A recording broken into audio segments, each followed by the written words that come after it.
জি বাংলাতে সদ্য আরম্ভ হয়েছে অমর সঙ্গী। প্রসেনজিৎ চ্যাটার্জির এনআইডিয়াস ক্রিয়েশনের এই ধারাবাহিকটি অল্প কদিনেই দর্শকের মন জয় করেছে। এর কাস্টিং, স্টোরি লাইন সবই জমজমাট। এমনকি বাকি ধারাবাহিকের থেকে একটু আলাদাভাবে আরম্ভ হয়েছে অমর সঙ্গী। কিন্তু এত কিছু ভালো হবার পরেও দুপুরবেলাতে সম্প্রচার হয়েছে অমর সঙ্গী, যে কারণে অমর সঙ্গী সেইভাবে জনপ্রিয় হতে পারছে না। অন্যদিকে অতিরিক্ত কম টিআরপি বেশ খানিকটা দুশ্চিন্তায় ফেলে দিয়েছে এর কর্তৃপক্ষকে।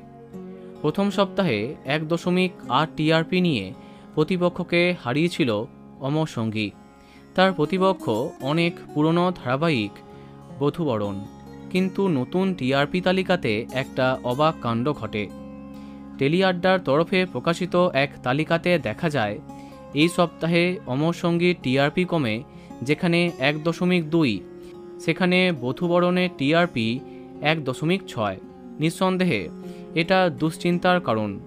যদি প্রাইম টাইমে আসতো অমর সঙ্গী, তাহলে যেভাবে জমজমাট গল্প, তাতে টিআরপিতে হয়তো অনেকটা এগিয়ে থাকতে পারত। কিন্তু এমনটা না হওয়াতে এই ধারাবাহিকের দর্শকের কাছে এটা বেশ মন খারাপের বিষয়। দেখা যাক অমর সঙ্গী নিয়ে পরবর্তীকালে কী আপডেট সামনে আসে। তো বন্ধুরা, কে কে দেখো এই ধারাবাহিকটি কমেন্টে জানাতে পারো। আর এই রকমই আরও অনেক ভিডিও পেতে সাবস্ক্রাইব কারেন্ট পজ।